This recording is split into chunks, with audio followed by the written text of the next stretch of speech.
Welcome back friends. Last psychology की video में हमने एरिक एरिक्सन की और फ्रॉइड की दोनों की कंपैरिजन करते हुए हमने क्या एक थ्योरी पढ़ी थी। दोनों की जो फ्रॉइड की थी जो साइकोसेक्सुअल थ्योरी और एरिक एरिक्सन की जो साइकोसोशियल थ्योरी थी, उन दोनों को कंपैरिजन हमने देखा था। उसमें क्या है कि शुरू की जो 5 स्टेजेस होती हैं जो कि एडोलसेंस तक यानी किशोरावस्था तक हमने देखी थी, उसमें स्टेजेस का कंपैरिजन किया था। भाई कौन सी स्टेज में एरिक एरिक्सन के अकॉर्डिंग क्या होगा और फ्रॉइड के अकॉर्डिंग क्या होगा। आज हम देखते हैं पियाजे की कॉग्निटिव डेवलपमेंट थ्योरी है, वो हम पढ़ेंगे। पियाजे की कॉग्निटिव डेवलपमेंट थ्योरी यानी पियाजे का संज्ञानात्मक विकासात्मक सिद्धांत। इसमें बेसिकली हम ये देखेंगे कि पियाजे के अकॉर्डिंग पियाजे ये कहते हैं कि जो प्रत्येक जो बच्चा होता है वो क्या एक लिटिल साइंटिस्ट होता है।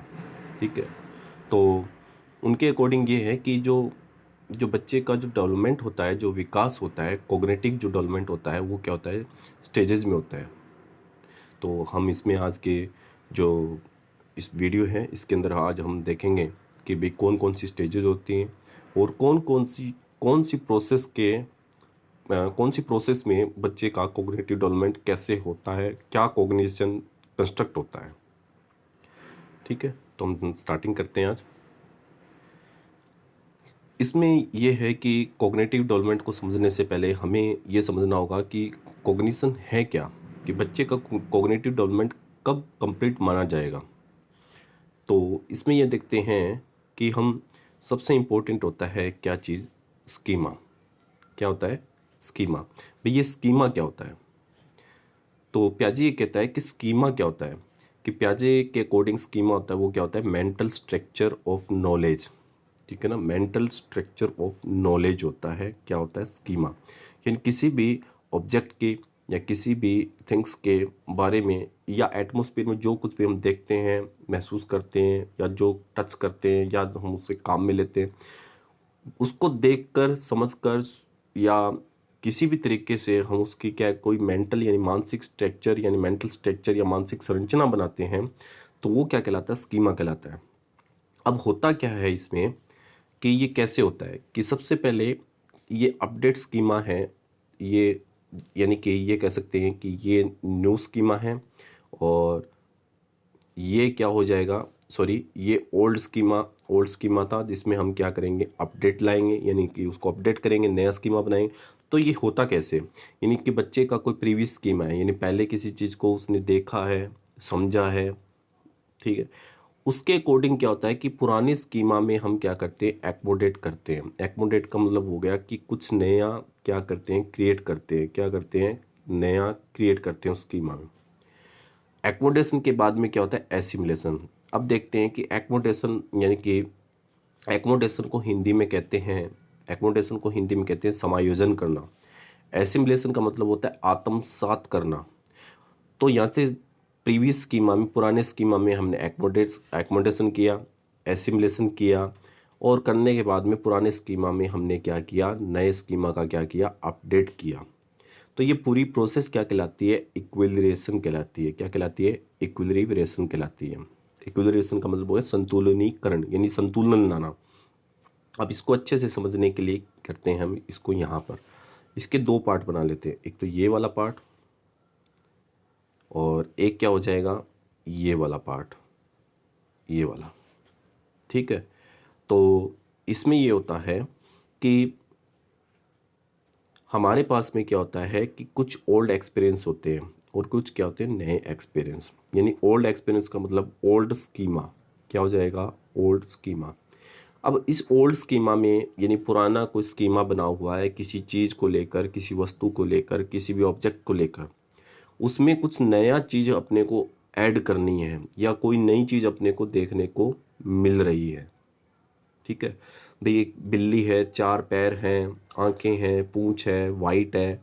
तो बच्चा क्या करेगा, ठीक है भाई ये 4 पैर होते हैं, एक मतलब वाइट कलर है, इसके कान नाक ये सारी चीज़ें पूंछ वगैरह होती है। तो उसी टाइप से एक गाय गाय उसको दिखती है।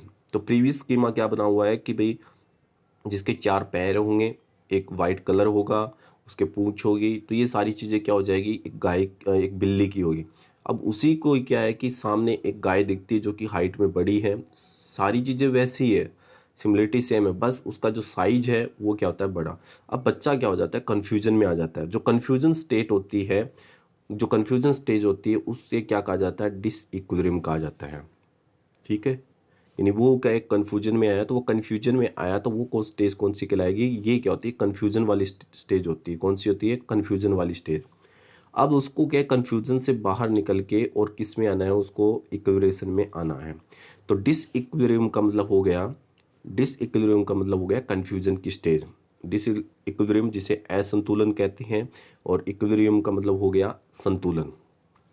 डिसइक्विलिब्रियम से इक्विलिब्रियम पे आना, ये प्रोसेस क्या कहलाती है, इक्विलिब्रेशन कहलाती है। यानी असंतुलन से संतुलन की ओर आना प्रोसेस क्या कहलाता है, संतुलनीकरण कहलाता है। यानी डिसइक्विलिब्रियम से इक्विलिब्रियम की ओर आना, ये प्रोसेस क्या कहलाता है, इक्विलिब्रेशन कहलाता है। असंतुलन से संतुलन की ओर आना क्या कहलाता है, संतुलनीकरण कहलाता है। अब ये होता कैसे है कि भाई पुराना कोई एक्सपीरियंस है, उसमें अपने को नई एक्सपीरियंस मिला। यानी कि यहाँ पर ये कैट यानी बिल्ली मान लेते हैं, और ये क्या मान लेते हैं, काऊ यानी गाय मान लेते हैं। अब इस गाय को मतलब अपने को अच्छे से इसको क्या है कि क्लासिफिकेशन करना है, इसको क्या है कि इसको कैटेगराइज करना है कि भाई ऐसी गाय होती है और ऐसी बिल्ली होती है। तो नया एक्सपीरियंस जो मिला, उसको हमने क्या किया, नई चीज़ को क्या किया, एकोमोडेट किया। क्या किया, एकोमोडेट किया। एकोमोडेशन का मतलब हो गया कि प्रीवियस स्कीमा में एक नया स्कीमा ऐड करना, या कह सकते हैं कि प्रीवियस स्कीमा है उसको क्या करना है, मॉडिफिकेशन करना, उसमें नई चीज़ें ऐड करना, नया स्कीमा बनाना। तो वो क्या होगा, एकोमोडेशन। और एकोमोडेशन होने के बाद में, एकोमोडेशन का मतलब हिंदी में कहते हैं समायोजन। क्या कहते हैं, समायोजन कहते हैं इसको। क्या कहते हैं, समायोजन। और एसिमिलेशन को क्या कहते हैं, आत्मीकरण या आत्मसात भी कह सकते हैं। ठीक है, तो यहाँ पे डिसइक्विलिब्रियम था। नए स्कीम, पुराने स्कीमा में हमने क्या किया, नया स्कीमा ऐड किया, बिल्ली से गाय का जो स्कीमा है वो ऐड किया। उसको करने के बाद में अब हमने समझ लिया, एसिमुलेट कर लिया, आत्मसात कर लिया कि भाई कि 4 पैर हों, एक वाइट कलर हो, पूँछ हो उसके, तो यदि छोटी है तो क्या हो जाएगा, बिल्ली, और यदि बड़ी है तो वो क्या हो जाएगा, गाय। यानी कि वो दोनों को क्या कर सकता है, कैटेगराइज कर सकता है। तो ये चीज़ उसने क्या कर ली, एसिमुलेट कर ली, यानी उसने आत्मसात कर ली। अब करने के बाद में उसमें क्या हो जाएगा, संतुलन आ जाएगा। अब वो बिल्ली को देखेगा तो बिल्ली समझेगा, गाय को देखेगा तो गाय समझेगा। ये प्रोसेस बहुत ज़्यादा इंपॉर्टेंट है। इसमें स्टेजेस जितनी इंपॉर्टेंट नहीं है। नंबर 1, पियाजे की थ्योरी में क्या क्या चीज़ें इंपॉर्टेंट हैं। नंबर 1, ये प्रोसेस। ठीक है, दूसरी चीज़, स्टेजेस के अंदर कौन कौन से डेवलपमेंट होते हैं, कौन कौन से डेवलपमेंट होते हैं, कौन कौन से विकास होते हैं। जैसे ऑब्जेक्ट परमानेंस हो गया, डेफर्ड इमिटेशन हो गया, ठीक है ना, ट्रांसटिविटी आ गई, ठीक है ना, ट्रांसटिव रीजनिंग आ गई, लॉजिकल थिंकिंग आ गई, कब होती है कब नहीं होती, ये सारी क्या टर्म्स पूछी जाती हैं। तो यहाँ पे ये फोकस करना, ठीक है ना। तो ये प्रोसेस दोबारा देख लीजिए। डिसइक्विलिब्रियम से इक्विलिब्रियम की ओर आना, असंतुलन से संतुलन की ओर आना क्या कहलाता है, इक्विलिब्रेशन कहलाता है। होता कैसे है कि पुराना जो एक्सपीरियंस होता है, पुराना जो अनुभव होता है, या पुराना जो स्कीमा होता है, ओल्ड स्कीमा होता है, उसमें नई इन्फॉर्मेशन, नया स्कीमा ऐड करना, नया एक्सपीरियंस क्या करना, ऐड करना क्या कहलाता है, एकोमोडेशन। उसको एकोमोडेट कर लिया, समायोजित कर लिया। अब नया जो भी अपने को एटमॉस्फेयर या इन्वायरमेंट मिलता है, पर्यावरण मिलता है, जो भी चीज़ें हम नई वो चीज़ें देखते हैं, उसको क्या कर लेते हैं, हम आत्मसात कर लेते हैं, एसिमुलेट कर लेते हैं। करने के बाद में हमें क्या हो जाएगा, संतुलन की स्टेज में आ जाएंगे, संतुलन की स्टेट में आ जाएंगे, अवस्था में आ जाएंगे। आई होप ये चीज़ समझ में आई होगी। आगे देखते हैं हम।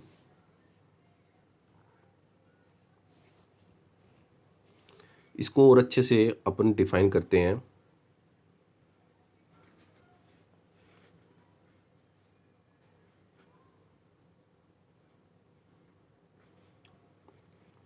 यहाँ पे देखते हैं कि डिसइक्विलिब्रियम से इक्विलिब्रियम की ओर आना, यानी कि असंतुलन से और संतुलन की ओर आना, ये प्रोसेस क्या कहलाती है, इक्विलिब्रेशन कहलाती है।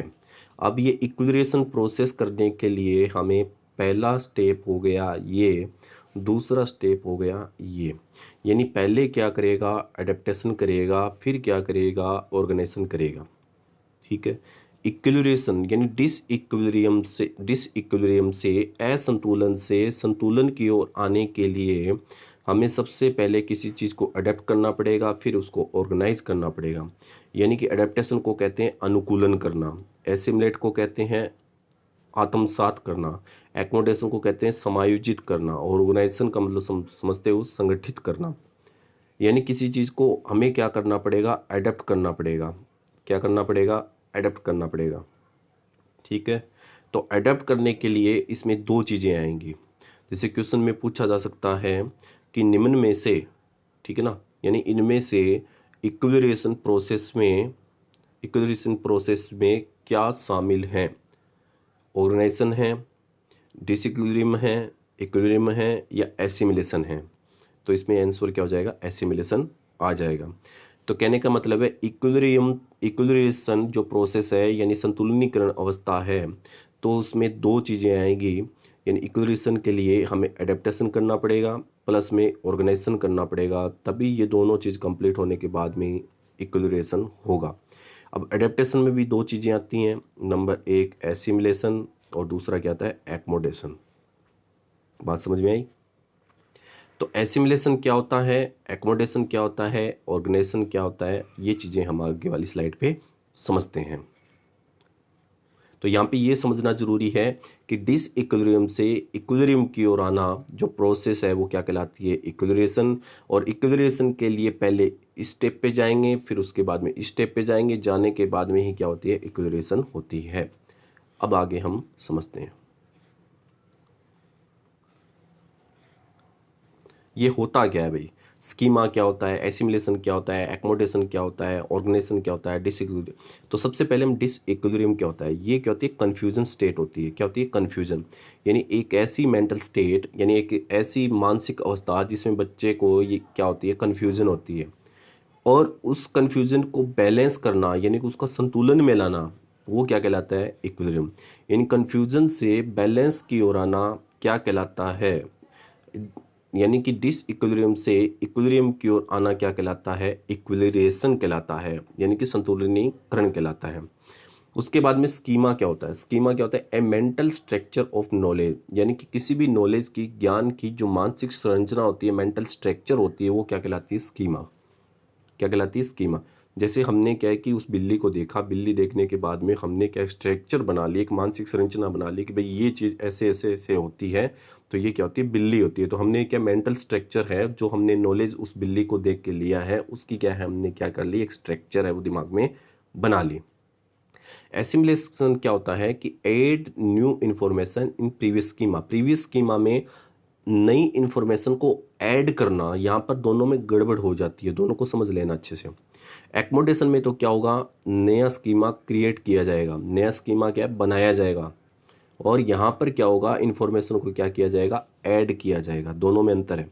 एसिमिलेशन आत्मसात्मीकरण में क्या होता है, नई इन्फॉर्मेशन ऐड करना होता है, और एकोमोडेशन में नया स्कीमा है वो बनाया जाता है।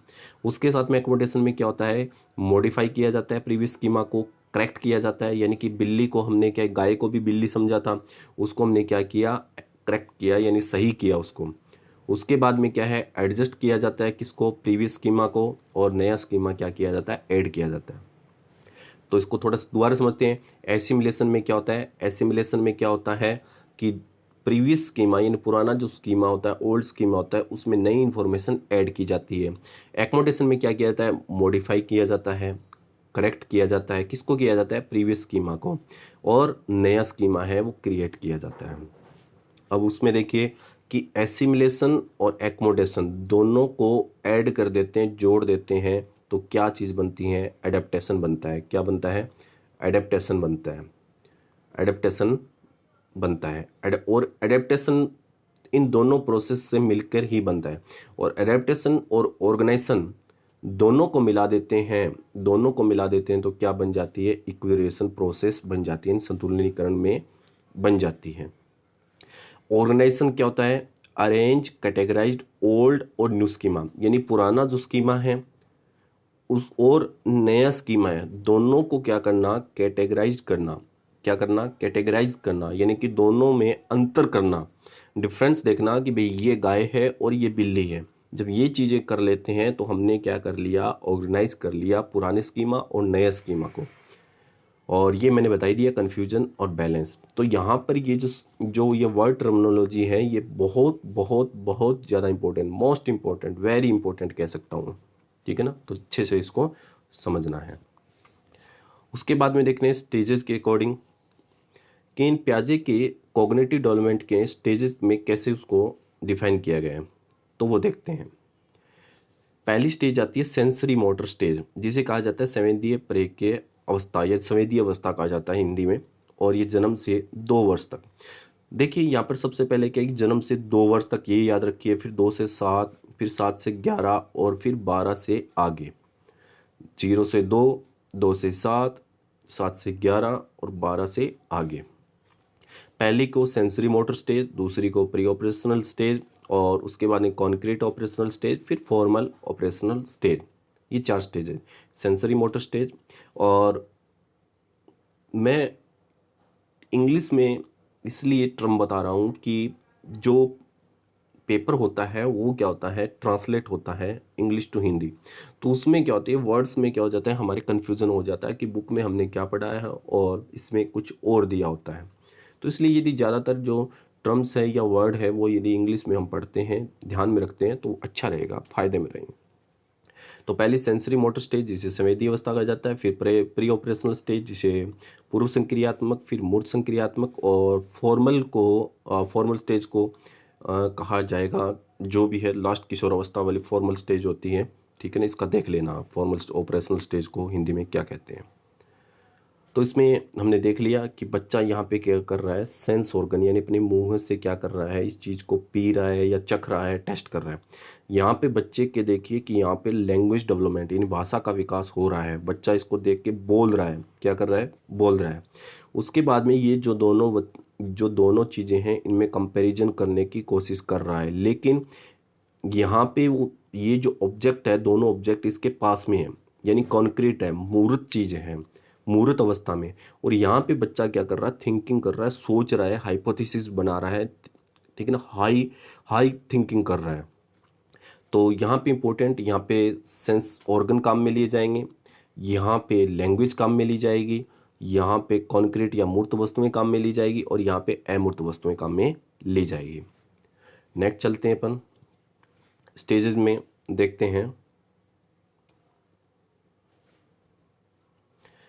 तो सबसे पहले देखते हैं वर्ड 2 years ऑफ एज, जिस सेंसरी मोटर, बच्चा इसको सक कर रहा है यानी उसको टेस्ट कर रहा है, चख रहा है इसको।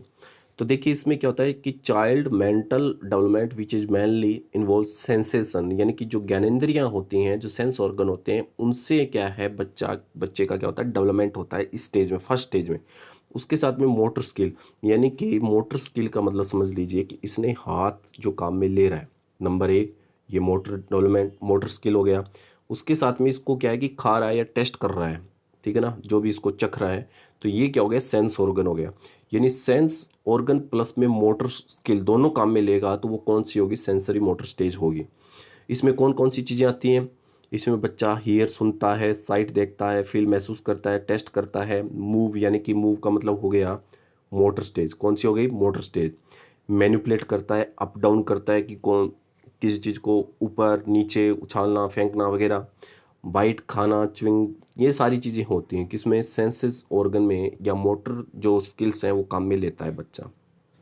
सेकंड प्री ऑपरेशनल स्टेज जो कि 2 से 7 ईयर होती है, इसमें बच्चा क्या करता है, अपने सिंबल्स काम में लेता है, गेस्चर काम में लेते हैं, गेस्चर मतलब हाव भाव, सिंबल्स यानी प्रतीक वगैरह देखकर, और यहाँ तक कि कम्युनिकेशन, और कम्युनिकेशन करेगा यानी संप्रेषण करेगा तो उसको क्या चीज़ चाहिए कि लैंग्वेज चाहिए, कि भाषा चाहिए।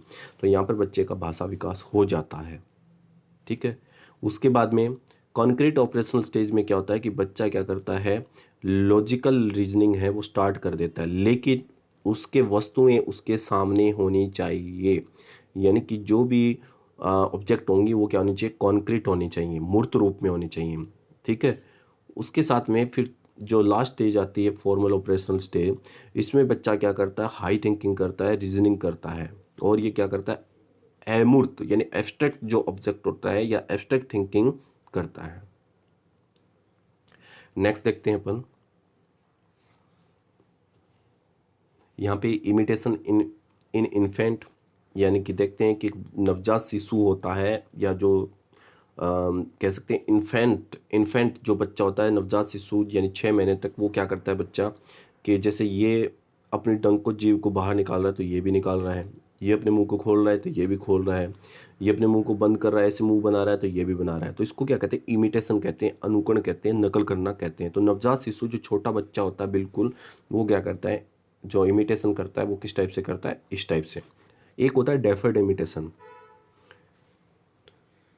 डेफर्ड इमिटेशन जो कि आगे पढ़ेंगे। अब ऑब्जेक्ट परमानेंस क्या होता है, जो कि पहली स्टेज के अंदर होता है, डेवलपमेंट हो जाता है। पहली स्टेज में इसका क्या हो जाता है? डेवलपमेंट हो जाता है। जैसे बच्चे को, छोटा बच्चा होता है यानी 2 3 या 4 या 5 6 महीने तक, तो उसको बच्चे को ये नहीं पता होता है कि जैसे हमने उसके सामने कोई चीज़ रखी, वस्तु रखी, ऑब्जेक्ट रखा, उसको हम छुपा लेते हैं कि वो भाई वो चीज़ क्या है कि चिड़ी ले गई या कोई भी पक्षी ले गया या कोई भी जानवर ले गया। तो उसमें क्या होता है, उसको ये मानता है कि वो ले गया। यदि वो ये मान लेता है वो चीज़ यहाँ पर नहीं है, वो ले गया उसको पक्षी, तब तो क्या है, उसमें ऑब्जेक्ट परमानेंस नहीं होगा। और जब ये मान लेता है कि वो चीज़ यहीं कहीं है और वो अपनी मेरी नज़र के सामने नहीं है, तब क्या माना जाएगा कि ऑब्जेक्ट परमानेंस आ जाता है। और ऑब्जेक्ट परमानेंस जब तक 2 साल कंप्लीट होते हैं बच्चे के, वहाँ तक ऑब्जेक्ट परमानेंस आ जाता है। जैसे इसके पीछे है वो चीज़ें रख दी गई हैं, यहाँ पर इसके बोल को छुपा लिया गया है, ठीक है। यहाँ पर ये जो इसका खिलौना है इसको यहाँ पर पीछे रख दिया गया है। यदि बच्चे को ये मान ले कि ये खिलौना यहाँ पर नहीं है, वो तो ले गया कोई पक्षी, तब तो ऑब्जेक्ट परमानेंस नहीं हुआ। जब ये मान लेता है कि ऑब्जेक्ट परमानेंस यानी कि ये चीज़ यहीं है, सिर्फ कहीं ना कहीं छुपी हुई है, तो ऑब्जेक्ट परमानेंस हो जाता है। और ऑब्जेक्ट परमानेंस कब आता है? पहली स्टेज में आता है, यानी 0 से लेके 2 साल के बच्चे में ये चीज़ कंप्लीट हो जाती है। उसके बाद में देखिए डेफर्ड इमिटेशन क्या होता है। डेफर्ड इमिटेशन में होता है कि जो बच्चे का जो बिहेवियर होता है वो क्या होता है? नकल करने वाला, इमिटेशन वाला आता है। और कौन सी नकल?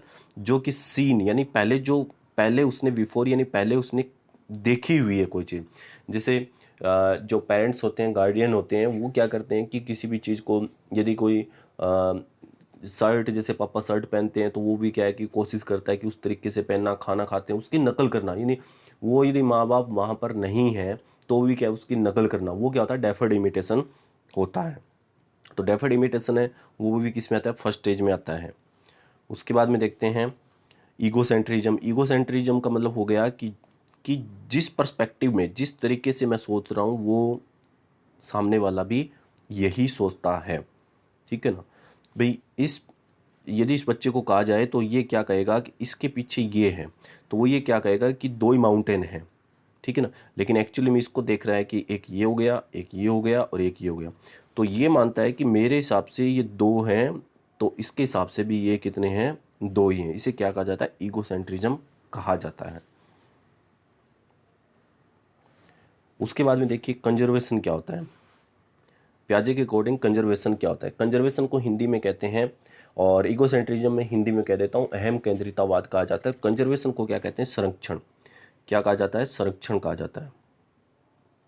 और संरक्षण का मतलब क्या होता है वो देखते हैं कि जैसे ये पानी है, ये जो बीकर है, इसका पानी इसके अंदर उडेल दिया जाता है। उडेलने के बाद में बच्चा ये कह दे कि भाई ये पानी और ये पानी, ये पानी और ये पानी उतना ही है, तब तो बच्चे में क्या आ गया? कंजर्वेशन आ गया, संरक्षण करना आ गया।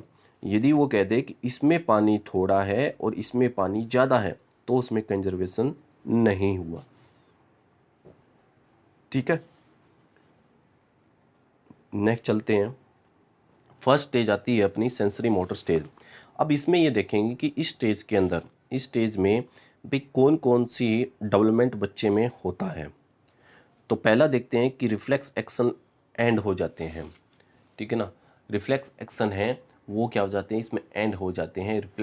रिफ्लेक्स एक्शन जैसे बच्चे क्या है, पैर की जो उंगलियां हैं उनको मोड़ना, यानी बेवेंस की, मोरो, ये स्टेज होती हैं, ये स्टेट होती हैं, इन्हें क्या कहा जाता है? रिफ्लेक्स एक्शन कहा जाता है। और यहाँ पे आके बच्चा 2 साल तक वो क्या है कि ये चीज़ें उसकी क्या हो जाती है? फिनिश हो जाती है, ख़त्म हो जाती है, छोटी, ठीक है ना। उसके बाद में देखते हैं, यहाँ पे मैंने ये पहले ही बता दिया कि बच्चा इस स्टेज में सेंस ऑर्गन, ज्ञानेंद्रियाँ और गतिक कौशल यानी मोटर स्किल है वो काम में लेता है। उसके बाद में देखिए कि गोल डायरेक्टेड बिहेवियर। अब गोल डायरेक्टेड बिहेवियर को समझने के लिए जैसे एक बच्चा होता है वो पॉट ऑफ मिल्क, यानी बच्चे क्या करता है कि जो दूध का जो बर्तन होता है उसको वो छूता है, तो वो उसको क्या करना था, भाई मेरे को ये दूध का बर्तन छूना ही है और इसमें क्या चीज़ है, इसमें क्या चीज़ है, तो उसका गोल होता है कि वो मैं जाके उसको देखूंगा। तो बच्चा क्या करता है, गोल डायरेक्टेड बिहेवियर होता है, वो लक्ष्य निर्देशित व्यवहार कहते हैं जिसे, ठीक है ना, उसको लक्ष्य को प्राप्त करना ही होता है।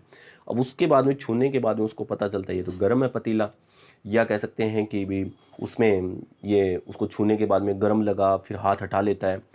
तो कहने का मतलब है कि ये बच्चा क्या करता है, गोल डायरेक्टेड बिहेवियर करता है। उसके बाद डेफर्ड इमिटेशन हो गया और ऑब्जेक्ट परमानेंस।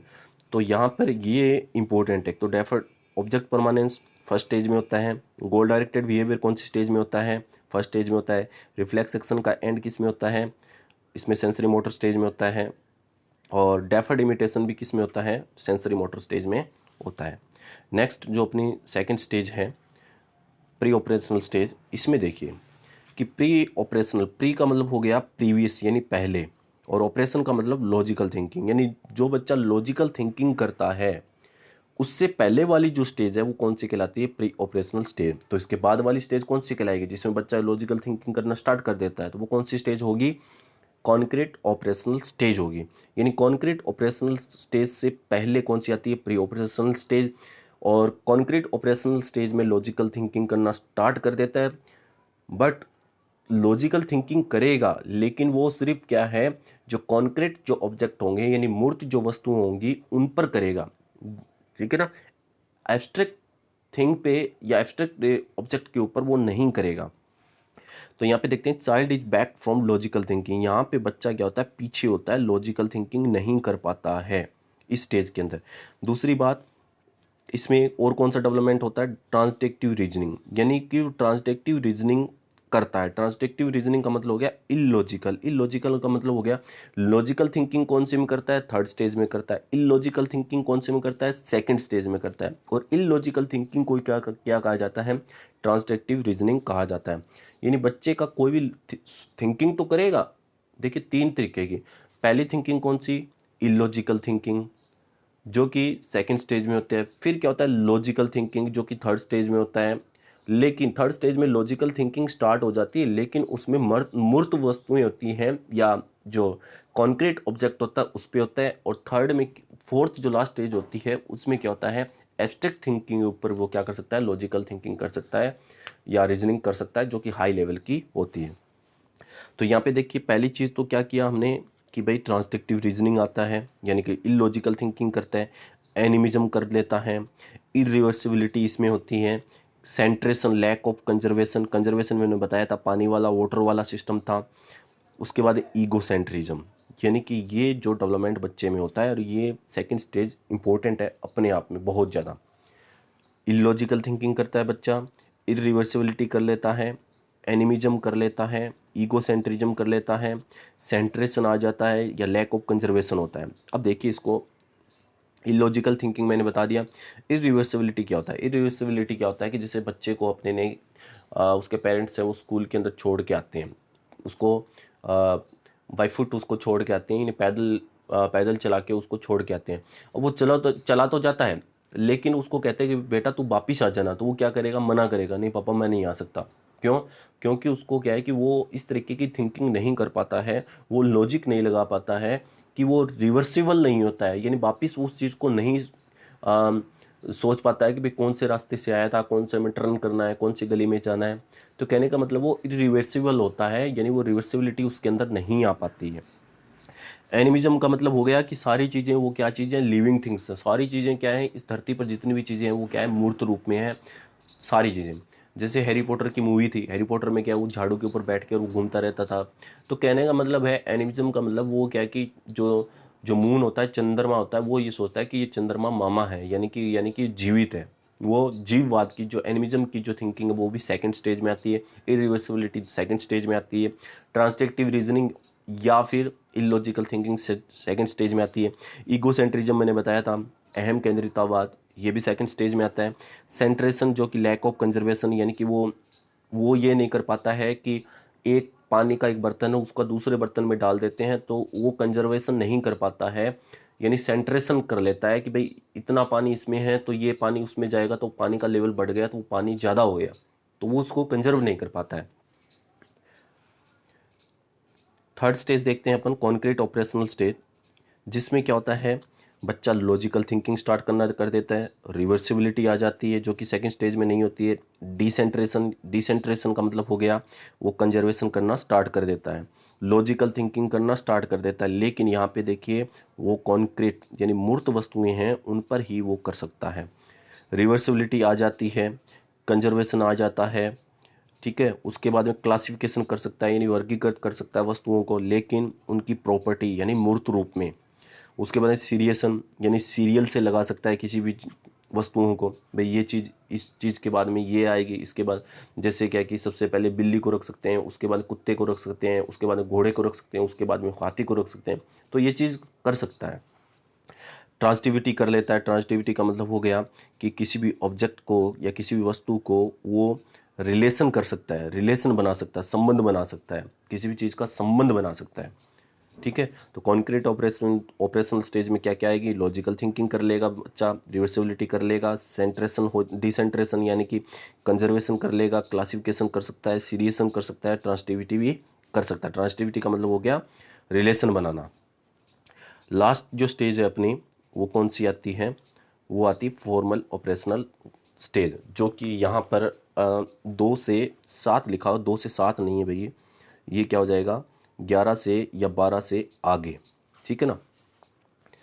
तो यहाँ पे देखता है कि बच्चा क्या कर सकता है, एब्स्ट्रैक्ट थिंकिंग कर सकता है, अहमूर्त चिंतन कर सकता है, डिडक्टिव थिंकिंग कर सकता है या डिडक्टिव यानी निगनात्मक चिंतन कर सकता है, हाइपोथेसिस यानी परिकल्पना कर सकता है। उसके बाद में एडोलसेंस ईगोसेंट्रिज्म, यहाँ पर भी ईगोसेंट्रिज्म है, लेकिन यहाँ पे क्या है, कौन सा सेंट्रिज्म है ईगोसेंट्रिज्म, कि जैसे कोई शादी विवाह में जाते हैं तो कोई किशोर या किशोरी होती है यानी कोई लड़का लड़की होती है, तो वही सोचता है कि सभी लोग मेरी ड्रेस की तरफ देख रहे हैं, यानी सब में क्या है कि जो सेंटर पॉइंट हूँ वो मैं ही हूँ। तो ये भी किस में आती है, फोर्थ स्टेज में आती है। उसके बाद में हाइपोथेटिव, और ये रिडक्टिव नहीं है भाई, डिडक्टिव है, ये रिडक्टिव नहीं है डिडक्टिव है, यानी हाइपोथेसिस भी कर लेता है, डिडक्टिव थिंकिंग भी कर सकता है, लॉजिकल थिंकिंग भी कर सकता है। तो ये कौन कर सकता था, न्यूटन। कौन कर सकता था, न्यूटन।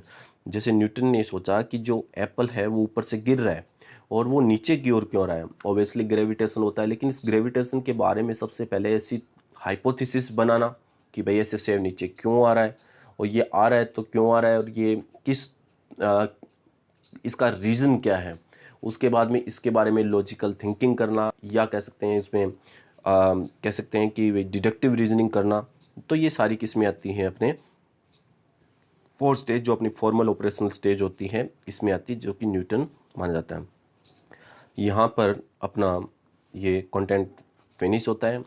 तो यदि वीडियो आपको अच्छा लगा हो और कंटेंट आपको अच्छा लगा हो तो ऐसे वीडियो देखने के लिए आप चैनल को लाइक कीजिए, वीडियो को लाइक कीजिए और शेयर कीजिए वीडियो को, और चैनल को सब्सक्राइब कीजिए। Thank you.